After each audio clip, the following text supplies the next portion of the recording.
Does this work? Yeah. Yeah, thank you very much. So, I mean, as said before, it's an honor, it's a pleasure. I mean, this directive as a public affairs professional has kept me busy a lot in the past years, and I'll explain you why. I'm happy to represent business. At the end of the day, is corporate sustainability due diligence directive. How many business representatives are here in the room? 1, 2, 3. Yeah, there's always not enough. And when there are, I mean, I've heard before there were thousands of people in, in Geneva, at the business in human rights. I know there were a lot of there. I'm just asking myself, where were all of those stakeholders when we were trying to convince the Italian government not to bomb this directive in the past spring? Because all of a sudden, no one was there anymore. Everyone was scared to raise their voice, to support a piece of legislation that we've seen today has a lot of merit. Again, so I represent Ferrero. We are a big company. We are the third largest confectionery company in the world. We have 17 billion euros turnover across the globe, 47,000 employees. Our products are sold in 170 countries. Yet, and I go back to what Marion was saying before, I think everyone has its own recipe. Not all companies are the same. We are an Italian family company and a private business that wants to stay a private business. And I'm saying this because we have been supporting this legislation in its conception and now in its adoption, and we are looking forward to engage in its implementation. The way we go about it may not be the same other business go about it. As I said before, as a private business, we approach due diligence from a different perspective. I mean, sometimes we lack the governance because we don't have schizophrenic shareholders that ask us to change our views every 6 months. We actually have one. But that gives, again, as I was saying, a different perspective in terms of the way we approach our responsibility. We also less preoccupied than other companies from a reputation perspective. So we believe, at the beginning, we want to take a very principled approach. Due diligence, corporate responsibility, is not a beauty contest, and we don't think consumers should actually be offered a choice over sustainability negatives. That means that beyond doing things in your supply chain, actually what needs to complement this is legislation. And we'll talk about level playing field because it's one of the topics I'm supposed to cover today. So this is one reason. The other reason, again, you'll see a lot of principles and a little bit selfish tricks, which is what we do in business, right? The selfish part is that as Ferrero, we have fairly unique products. So the products we sell, in many cases, we invented the products and we basically created the categories in which we operate.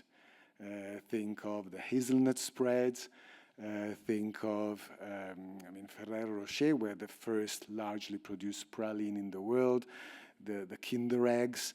When you have products like that, the way you do it, the machines, the ingredients you buy are fairly unique.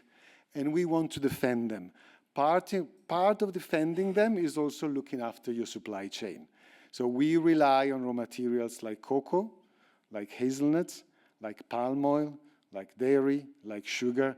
All these come with their own set of issues. This is not a surprise. If you really want to defend the fact that you're using those ingredients, then you must invest to basically keep the integrity of their supply chain. And this is nothing but due diligence.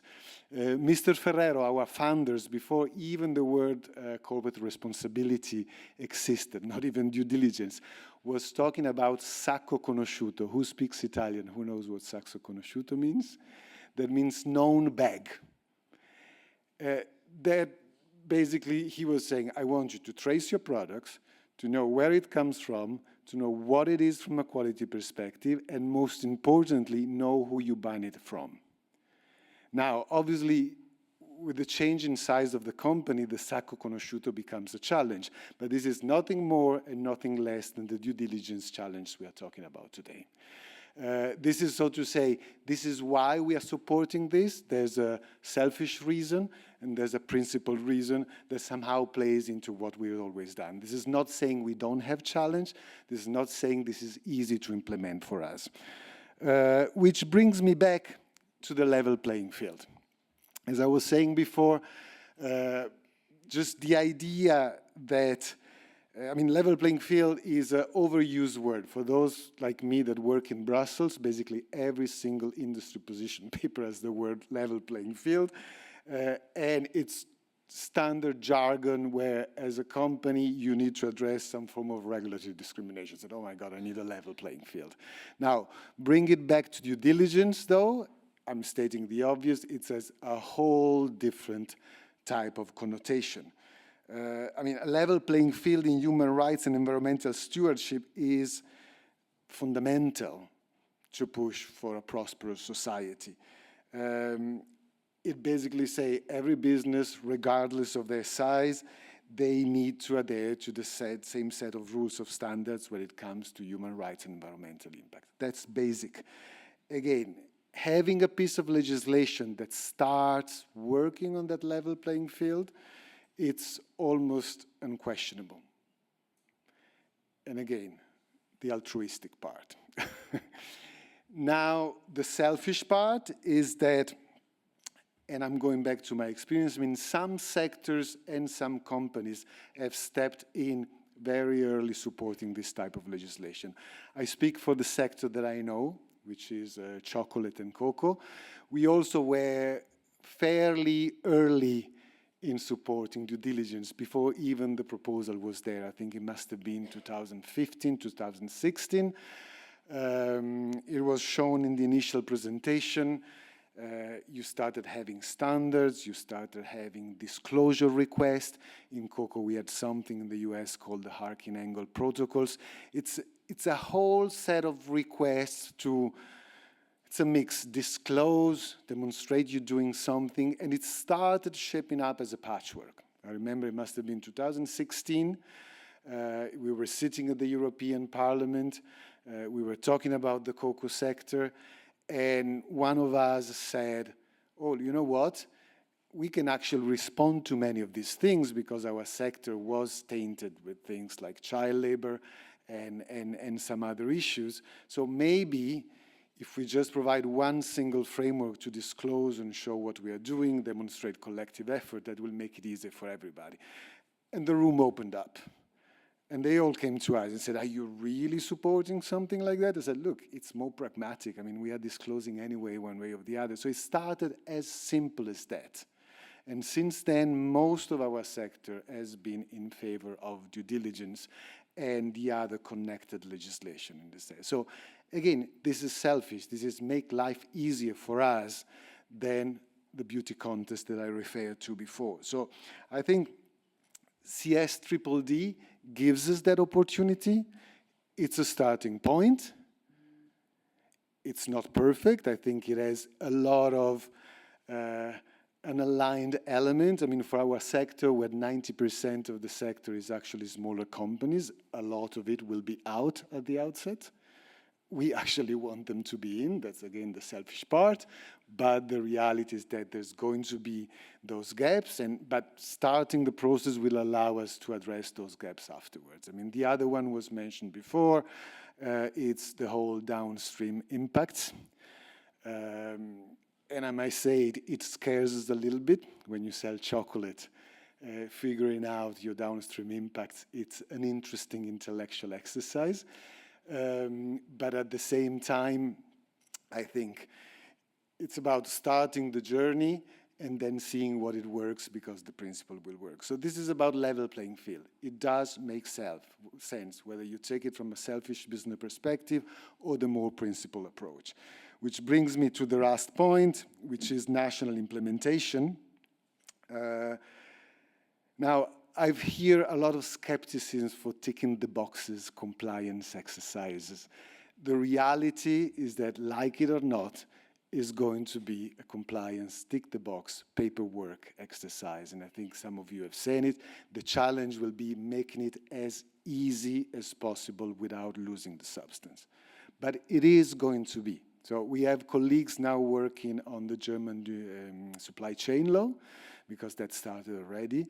I still remember a colleague of mine tells me, wow, it almost looks like a translation exercise. We have our own policies, we have the law, and we'll just need to do a matching exercise to understand what in the law correspond to our own policies, supplier policies element. It is a fact of running a business. We'll just need to make it very simple and as harmonized as possible, because otherwise it will haunt us back with all this discussion about simplification, which actually are looking to undermine some of the basic principles. But having talked about kind of the tick in the box compliance exercise, the other element, and it has been said already, which is going to be fundamental in the transposition, is the stakeholder engagement piece. The stakeholders are not in Brussels. The stakeholders are in market, in the countries where our raw materials are produced. And therefore, we need to be able to build those networks to help companies manage those impacts, given that in many sectors, most of those impacts will need to be managed in a concerted manner. So this is fundamental. Those networks very often don't exist, and don't exist to the extent that it's needed by this type of legislation. And then the second point is, I mean, you hear now in Brussels this whole idea of creating an omnibus law, merging everything, and providing for that simplification, which risk of, again, undermining everything that has been achieved so far. We truly think that implementation, it has been said before, so that's the advantage of being last. Actually, the most effective approach to simplification will be at implementation level, because it's going to be about those boxes to tick, to make them harmonized and simple enough. So let's not review what was done before. Let's really work on a joined up implementation, which means member states needs to work with each other. The Commission has not been good at setting up those connections. They just provided guidance, and then member states need to sort themselves out. Now, we need to really strongly advocate in Brussels to build those networks. I mean, we see it also with the deforestation regulation now being undermined. They just don't, in Brussels, they don't facilitate anymore a connection among member states on implementation. So that's going to be key on top of what has been said before. So that's it. In conclusion, I mean, we support, for selfish and altruistic reasons, this regulation. Will continue to watch. I think we have a big games to play when it comes to implementation. With this big challenge of creating this stakeholder network, because that will give the soul to the tick the box exercise, which will happen, I insist. Again, I go back with something our founder said well before any due diligence of corporate responsibility time. He said we should share values to create value, which is nothing more than the stakeholder engagement exercise, which is required by this legislation.